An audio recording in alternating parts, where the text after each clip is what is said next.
القرآن يوحدنا لطريق الخير يوجهنا الله تعالى أنزله ورسول الله معلم. بسم الله الرحمن الرحيم. وبرهانه أن بعض الأجسام القابلة للانفكاك مثل الماء والنار يجب أن يكون في نفسه متصلا واحدا كما هو عند الحس، وإلا فإن لم تكن أجزاؤها أجساما لزم الجزء الذي لا يتجزأ أو الخط الجوهري، وهو جوهر لا يقبل القسمة إلا في جهة واحدة، أو السطح الجوهري وهو جوهر لا يقبل القسمة إلا في جهتين، واستحالة وجودهما بمثل ما مر في نفي الجزء وسيورده المصنف. وإن كانت أجزاؤها أجساما ننقل الكلام إليها، ولا بد من أن ينتهي إلى جسم لا مفصل فيه بالفعل، وإلا لزم تركه من أجزاء غير متناهية بالفعل، وهو محال، لأنه يستلزم أن يكون الجسم المركب منها غير متناهي المقدار. وبرهانه، اور اس کی دلیل، یعنی حیولہ کے ثابت کرنے کی دلیل کیا ہے؟ أن بعض الأجسام القابلة للانفكاك مثل الماء والنار يجب أن يكون في نفسه متصلا واحدا كما هو عند الحس، کہ بعض وہ اجسام جو انفصال کو قبول کرنے والے ہیں، مثال کے طور پر پانی ہے، آگ ہے، ان کا نفس الامر میں متصل واحد ہونا ضروری ہے، جیسا کہ محس کے نزدیک ہیں، یعنی محسوس کرنے اور دیکھنے کے اعتبار سے ہمیں متصل واحد معلوم ہوتے ہیں۔ وَإِلَّا فَإِن لَمْ تَكُنْ أَجْزَاؤُهَا أَجْسَامًا لَزِمَ الْجُزْءُ الَّذِي لَا يَتَجَزَّأُ أَوِ الْخَطُّ الْجَوْهَرِيُّ، ورنہ اگر ایسا نہ ہو تو ان کی اجزاء اجسام نہ ہوں تو جزء لا یتجزا لازم آئے گا یا خط جوہری لازم آئے گا۔ وهو جوہر لا يقبل القسمة إلا في جهتين، وهو جوہر لا يقبل القسمة إلا في جهة واحدة، اور وہ ایسا جوہر ہے جو تقسیم کو قبول نہیں کرتا ہے مگر ایک جہت میں، یعنی طول میں۔ او السطح الجوہری، یا سطح جوہری لازم آئے گی، اور وہ ایسا جوہر ہے جو تقسیم کو قبول نہیں کرتا ہے مگر دو جہتوں میں، یعنی طول میں اور عرض میں۔ واستحالة وجودهما بمثل ما مر في نفي الجزء وسيورده المصنف، شارح کہتے ہیں اور خط جوہری اور سطح جوہری کے وجود کا محال ہونا اسی دلیل کی وجہ سے ہے، یا اس جیسی دلیل کی وجہ سے ہے جو جزء لا یتجزا کی نفی میں گزر چکی ہے، اور عن قریب مصنف رحمۃ اللہ اس کو پیش کریں گے۔ وَإِنْ كَانَتْ أَجْزَاؤُهَا أَجْسَامًا نَنْقُلُ الْكَلَامَ إِلَيْهَا ولا بد من أن ينتهي إلى جسم لا مفصل فيه بالفعل، وإلا لازم تركه من أجزاء غير متناهية بالفعل وهو محال،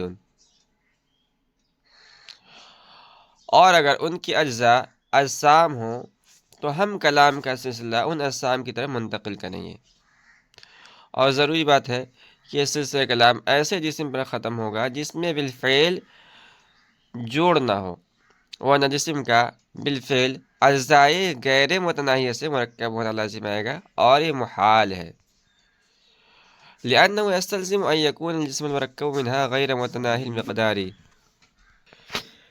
اس لیے کہ اس بات کو مستلزم ہے کہ وہ جسم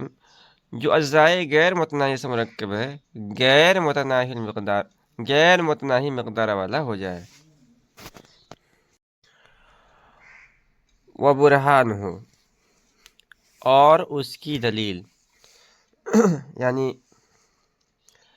حیولہ کو ثابت کرنے کی دلیل کیا ہے، اس کو مصنف رحمۃ اللہ علیہ یہاں سے بیان کر رہے ہیں۔ مصنف نے فصل کے شروع میں یہ دعویٰ کیا تھا کہ کل جسم مرکب من جزئین، یعنی ہر جسم دو جزءوں سے مرکب ہوتا ہے، ایک ہیولہ اور دوسری صورت جسمیہ۔ اور یہ پہلے معلوم ہو چکا ہے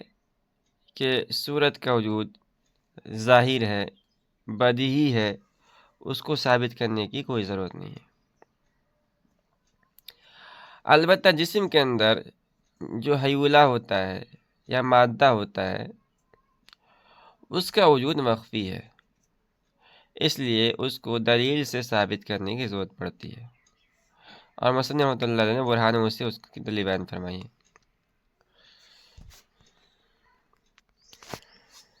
اچھا، دلیل کو سمجھنے سے پہلے تمہید کے طور پر آپ 3 باتوں کو سمجھیے، اس لیے کہ مصنف نے جو دلیل دی ہے وہ مقدموں کی شکل میں دی ہے، تو اگر ان 3 باتوں کو آپ سمجھ لیں گے تو دلیل کا سمجھنا آسان ہو جائے گا۔ پہلی بات یہ ہے کہ جتنے بھی اجسام ہیں وہ 2 قسم کے ہیں، اجسام عنصریہ اور اجسام فلکیہ۔ اجسام عنصریہ یہ قابل انفکاک ہوتے ہیں، تقسیم کو قبول کرنے والے ہوتے ہیں، اور اجسام فلکیہ فلاسفہ کے نزدیک انفکاک اور تقسیم کو قبول نہیں کرتے ہیں، ان کے یہاں افلاک کے اندر ٹوٹ پھوٹ محال ہے۔ اسی لیے فلاسفہ قیامت، حشر و نشر کے منکر ہیں، اور ہمارے نزدیک عناصر کی طرح افلاک میں بھی انقسام و انفکاک یعنی خرق و التیام ممکن ہے، اور اسی بنیاد پر متکلمین نے کہا ہے کہ افلاک یہ قابل انفکاک ہیں، اور قرآن کریم سے بھی اس کا ثبوت ہے کہ قیامت کے دن آسمان ٹوٹ پھوٹ جائے گا۔ بہرکیف مصنف نے جو یہاں دلیل پیش کی ہے اس بات ہیولہ کی، اس سے تمام اجسام کے اندر ہیولہ کا ثبوت نہیں ہوگا، بلکہ یہ دلیل صرف اجسام عنصریہ قابلۃ للانفکاک میں ہیولہ کو ثابت کرنے کے لیے۔ فلاسفہ کے پاس کوئی ایسی جامع دلیل نہیں ہے جس سے ایک ساتھ تمام اجسام کے اندر خواہ فلکیہ ہو یا عنصریہ ہو ہیولہ کو ثابت کر سکیں، اس لیے اولاً وہ عنصریات کے اندر ہیولہ کو ثابت کرتے ہیں، پھر فلکیات کے اندر ہیولہ کو ثابت کرتے ہیں، اور مصنف نے بھی یہاں ایسا کیا ہے۔ دوسری بات یہ ہے کہ اجسام عنصریہ قابلۃ للانفکاک میں بھی سب کے اندر ہیولہ اس دلیل سے ثابت نہیں ہوگا، بلکہ دلیل ان میں سے ہی بعض کے اندر ہیولہ کو ثابت کرے گی، یعنی صرف بساطِ عنصریہ میں، بساط کی 2 قسمیں ہیں، بساط عنصریہ اور مرکبات عنصریہ، تو اس دلیل سے بساط عنصریہ میں ہیولہ کا اثبات ہوگا، مرکبات عنصریہ میں نہیں ہوگا۔ اسی بات سے مصنف رحمۃ اللہ علیہ نے اجسام القابل للانفکاک کو بعض کی قید کے ساتھ مقید کیا ہے، چنانچہ کہا ہے کہ ان بعض الاجسام القابلۃ للانفکاک یجب ان یکون فی نفسہ متصلا واحدا۔ تیسری بات یہ ہے کہ فلاسفہ و متکلمین کا اس پر تو اتفاق ہے کہ بعض وہ اجسام جو انفکاک کو قبول کرنے والے ہیں، جیسے پانی ہے، آگ ہے، یہ حس کے اعتبار سے متصل واحد ہیں، یعنی دیکھنے میں ہمیں مثال کے طور پر پانی ہے، آگ ہے، یہ متصل واحد معلوم ہوتے ہیں، ایسا ہمیں معلوم نہیں ہوتا ہے کہ اجزاء سے مرکب ہے۔ اچھا، متصل واحد اس کو کہتے ہیں جس میں بالفعل اجزاء متمایزہ نہ ہوں، اگرچہ اجزاء ہونے کی صلاحیت ہو، یعنی تقسیم کرنے کے بعد اجزاء ہو جاتے ہوں، اور جس کے اندر بالفعل اجزاء موجود ہوں اس کو منفصل یا ذو مفصل کہا جاتا ہے۔ مثال کے طور پر حوض میں بھرا ہوا پانی یہ متصل واحد ہے، اور اینٹوں سے بنی ہوئی دیوار یہ منفصل یا ذو مفصل ہے۔ پانی اور دیوار دونوں میں آپ کھلا فرق محسوس کرتے ہیں کہ پانی میں اجزاء سے ترکیب بالکل محسوس نہیں ہوتی ہے، بلکہ جب ہم پانی حوض میں بھرے پانی کے طور پر دیکھتے ہیں مثال کے طور پر، تو ہمیں متصل واحد نظر آتا ہے، لیکن اس میں اجزاء کی صلاحیت ہے کیونکہ انفکاک اور تقسیم کو قبول کرتا ہے اور تقسیم کے بعد اس کے اجزاء ہو جاتے ہیں۔ چنانچہ اگر ایک پیالہ کا پانی ہم 2 پیالوں میں کر دیں تو پانی 2 حصوں میں منقسم ہو جائے گا۔ اسی طرح دیوار کے اجزاء سے متصل ہونا اور یہ ہمیں محسوس ہوتا ہے۔ میرے کہ فلاسفہ و متکلمین اس بات پر تو متفق ہیں کہ بعض اجسام جو انفکاک اور تقسیم کو قبول کرتے ہیں، جیسے پانی اور آگ ہے، یہ حسی اعتبار سے متصل واحد ہیں، لیکن یہ اجسام نفس الامر اور حقیقت کے اعتبار سے متصل واحد یا نہیں، اس میں اختلاف ہے۔ متکلمین تو کہتے ہیں کہ اجسام نفس الامر اور حقیقت کے اعتبار سے متصل واحد نہیں ہیں، بلکہ چھوٹے چھوٹے اجزائے لا تتجزا سے مرکب ہیں۔ اللہ تعالیٰ نے اپنی قدرت کاملہ سے چھوٹے چھوٹے اجزائے لا تتجزا سے مرکب کر کے ایسے اجسام بنا دیے ہیں جو دیکھنے میں متصل واحد معلوم ہوتے ہیں، جیسے پانی، آگ وغیرہ۔ اور فلاسفہ کہتے ہیں کہ یہ اجسام جس طرح حس کے اعتبار سے متصل واحد ہیں، اسی طرح نفس الامر کے اعتبار سے بھی متصل واحد ہیں، چھوٹے چھوٹے اجزاء سے مرکب نہیں ہیں۔ یہ 3 باتیں آپ ذہن میں رکھیے۔ اب اس کے بعد مصنف نے دلیل دی ہے، اس کو ہم سمجھنے کی کوشش کرتے ہیں۔ تو مصنف نے اس بات احیدہ کی جو دلیل دی ہے، یہ 2 مقدموں پر مشتمل ہے۔ پہلا مقدمہ یہ ہے کہ بعض اجسام جو انفکاک کو قبول کرنے والے ہیں، جیسے پانی اور آگ مثال کے طور پر، ان کا نفس الامر میں متصل واحد ہونا ضروری ہے، جیسا کہ یہ ظاہر حس کے لحاظ سے ہمیں متصل واحد نظر آتے ہیں۔ یہ پہلا مقدمہ ہے۔ دوسرا مقدمہ یہ ہے کہ جب اس متصل واحد پر ہم انفصال طاری کریں گے، یعنی اس کے ٹکڑے کریں گے،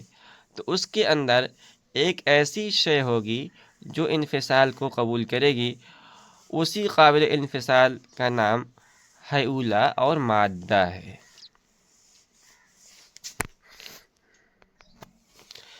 اب آگے ان دونوں مقدموں کی دلیل بیان کی ہے۔ تو پہلا مقدمہ جو تھا وہ یہ تھا کہ بعض اجسام جو انفکاک کو قبول کرنے والے ہیں، ان کا حقیقت میں متصل واحد ہونا ضروری ہے۔ اس کی دلیل یہ ہے کہ اگر بعض اجسام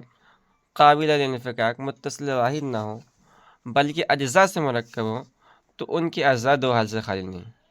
یا تو اجزاء اجسام ہوں گے یا غیر اجسام۔ اگر غیر اجسام ہیں تو اس کے اندر 3 صورت نکلتی ہیں اور تینوں باطل ہیں، لہذا ان اجزاء کا غیر اجسام سے مرکب ہونا باطل۔ 3 صورتیں کون کون سی ہیں؟ پہلی صورت یہ ہے کہ وہ اجزاء یا تو بالکل غیر منقسم ہوں گے،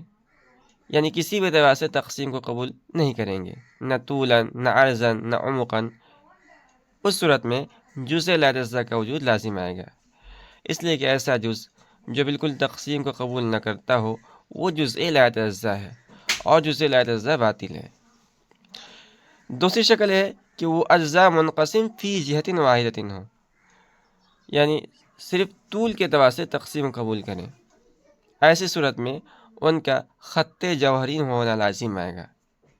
اس لیے کہ خط جوہری ایسے جوہر کو کہتے ہیں جو صرف جہت طول میں منقسم ہوتا ہے، عارضاً اور عمقاً تقسیم کو قبول نہیں کرتا، اور خط جوہری بھی محال ہے۔ یا وہ اجزاء منقسم فی الجہتین ہوں گے، یعنی طول اور عرض میں تقسیم کو قبول کریں گے، عمق کے اندر صرف نہیں کریں گے۔ ایسی صورت میں ان کا سطح جوہری ہونا لازم آئے گا، اس لیے کہ سطح جوہری ایسا جوہر ہے جو صرف جہت طول اور عرض میں تقسیم کو قبول کرے، عمق میں اس کی تقسیم نہ ہو سکتی ہو، اور سطح جوہری بھی محال ہے۔ آگے دوسری شکل بیان کی ہے، وہ امکانات اجزاء و اجسام سے، یعنی اگر وہ اجزاء اجسام ہیں تو اس صورت میں شارح کہتے ہیں کہ ہم کلام کو ان اجسام کی طرف منتقل کریں گے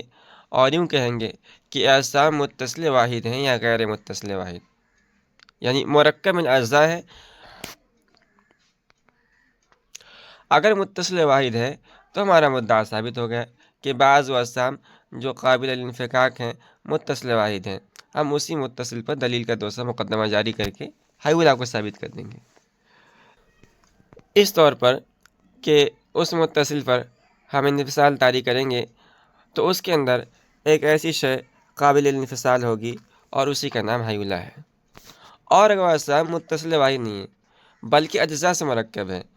تو ان اجزاء کے متعلق سوال ہوگا کہ وہ اجزاء اجسام ہیں یا غیر اجسام۔ اگر غیر اجسام کہتے ہیں تو وہی تین مذکورہ صورتیں پیدا ہوں گی: غیر منقسم، منقسم فی جہت واحدہ، منقسم فی الجہتین، اور تینوں صورتیں باطل ہیں۔ اور اگر اجسام ہیں تو پھر ان اجسام کی طرف ہم کلام کو منتقل کر کے پوچھیں گے کہ اجسام متصل واحد ہیں یا غیر متصل۔ اگر متصل واحد ہیں تو ہمارا مدعا ثابت ہو گیا، یعنی اجسام قابل الانفکاک کا متصل واحد ہونا ثابت ہو گیا۔ اسی پہ ہم دوسرا مقدمہ جاری کر کے حیولہ کو ثابت کر دیں گے۔ اور اگر غیر متصل ہیں یعنی اجزاء سے مرکب ہیں تو اسی طرح پھر سوال ہوگا کہ وہ اجزاء اجسام ہیں یا غیر اجسام۔ اجسام ہونے کی صورت میں متصل ہیں یا مرکب من الاجزاء۔ تو خلاصہ یہ ہے کہ کہیں نہ کہیں پہنچ کر آپ کو ان اجسام کے متصل واحد ہونے کا ضرور قائل ہونا پڑے گا، ورنہ جزء الذی لا یتجزا کا سلسلہ لازم آئے گا، اور یہ سلسلہ تجزی در تجزی الی غیر النہایہ چلتا رہے گا، اور اس طرح تسلسل لازم آئے گا جو کہ محال ہے۔